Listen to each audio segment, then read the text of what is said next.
कृष्ण पाणिग्राही महामंडल सामाजिक उपस्थित अच्छी आम क्रांति दिवस क्रांति दिवस कॉलेज शिक्षक एवं कर्मचारी समिति से आगामी 16 तारीख दिवस मुख्यतः शिक्षक मान अनेक दाबी अच्छी प्रत्येक वर्गर शिक्षक कॉलेज शिक्षक विद्यालय शिक्षक मद्रासा विद्यालय शिक्षक एलिमेंटरी शिक्षक अपर प्राइमरी शिक्षक हाईस्कूल शिक्षक सब शिक्षक मान किसी ना किसी समस्या अच्छे तेणु समस्या हेतु मुख्यतः 5टी समस्या आम समस्ते सहमति अच्छु से 5टी समस्या को ओडिशा स्कूल कॉलेज शिक्षक कर्मचारी समन्वय समिति तरफ मुख्य आवाहक हिसाब से रंजन कुमार दास समस्त गणप्रतिनिधि मान को स्वागत जनाऊँगी आज आपण माध्यम सारा ओडिशा को यही वार्ता पहुँचापी चाहूँगी जे शिक्षक शिक्षयित्री मानकर कर्मचारी मानकर जो समस्या अच्छी से समस्या को समाधान करने आपण मैंने निश्चित भाव में सहायक हे ये आशा भरोसा विश्वास रखी 24 वर्ष पर नूतन भाव आसीता सरकार सबु वर्गर लोकों कथा विचार कर माननीय मुख्यमंत्री सौद्रता सहित समस्त संगे मिशुंट आलोचना कर समस्त लोक आमर समस्त कर्मचारी आमर एवं सब वर्ग लोक मोर बोली जो कथा कहते निश्चित भाव में स्वागत योग्य पदक्षेप एवं माननीय मुख्यमंत्री एक कथा मत घोषणा करते जितेबाला सी पूर्व सरकार थिला बेले से विरोध दल थे शिक्षक मान शिक्षयित्री मान समस्या को समाधान करने आम समस्त पाखे आसी आशा बांधते आम दाबी नहीं कि उपस्थापन करते विधानसभा गृह आज सी निजे सरकार अच्छा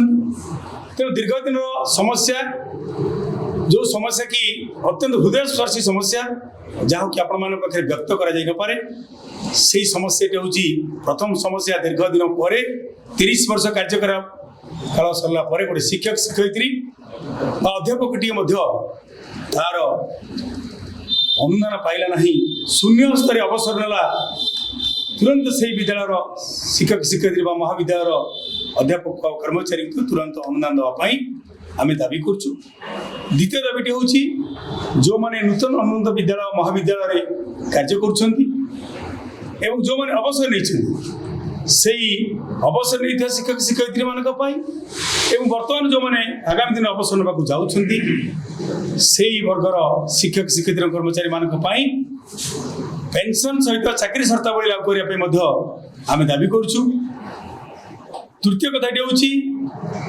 जितेबाला अवसर बयस सीमा सरकारी स्तर में समस्त 58 वर्ष थिला बेले एवं